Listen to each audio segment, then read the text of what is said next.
Davos అంటే ఈ మధ్య తెలిసింది మీకు, అంతకుముందు మనకు కూడా ఎవరు తెలియదు. ఈ మధ్యన బాగా ఫేమస్ అయింది. ఎందుకు ఫేమస్ అయింది దావోస్? రేవంత్ రెడ్డి ఇంగ్లీష్ వల్ల. రేవంత్ రెడ్డి ఇంగ్లీష్ తోని ఫేమస్ అయిన దావోస్ కి చంద్రబాబు నాయుడు గారు కూడా పోయిన తర్వాత సంవత్సరం.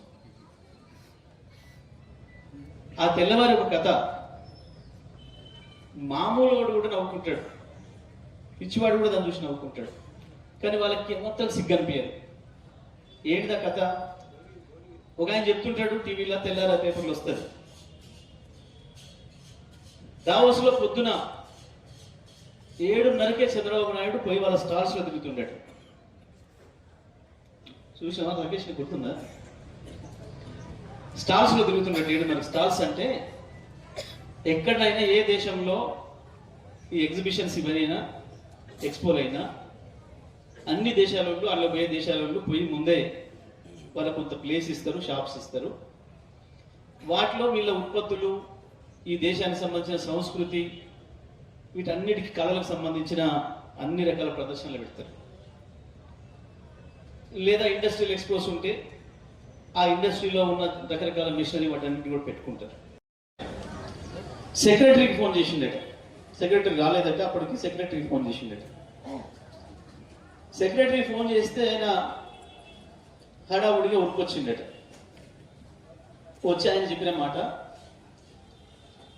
సార్ రాత్రి వాళ్ళు సరిగా చలి చాలా ఎక్కువ ఉంది కదా, మైనస్లో ఉంది కదా, వాళ్ళు రగ్గులు సరిగా ఇయ్యలేదు, అందుకని నాకు నిద్ర పట్టలే, తెల్లారగట్ల నిద్ర పట్టింది, అందుకని ఆశంగా లేచిన సార్, సారీ సార్ అని చెప్పింది. ఓహో, మీకు కూడా రగ్గులు ఇయ్యలేదా?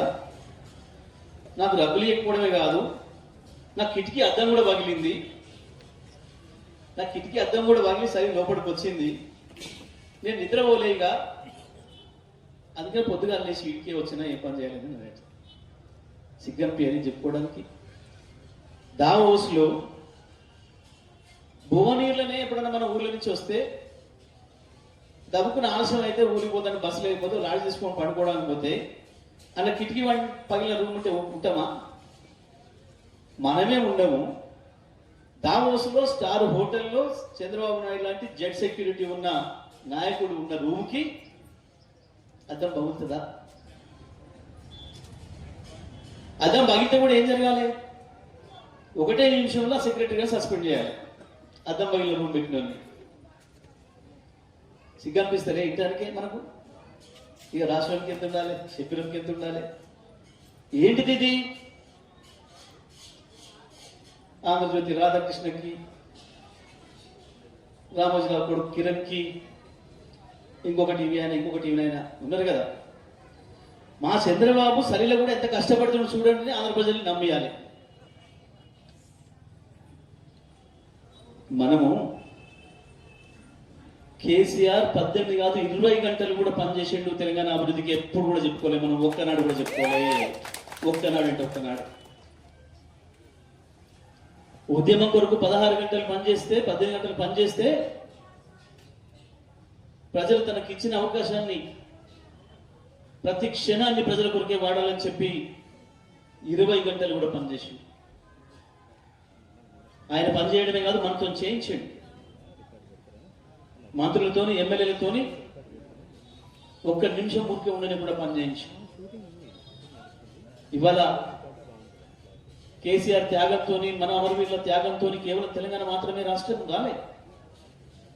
తెచ్చిన తెలంగాణ అభివృద్ధి కూడా కేవలం గులాబీ సైనికుల త్యాగాలతో మాత్రమే జరిగింది. ప్రతి గ్రామంలో ప్రతి కార్యకర్త చేసిన త్యాగమే ఇవాళ గ్రామంలో వచ్చిన అభివృద్ధి. చరిత్ర సృష్టించినోడు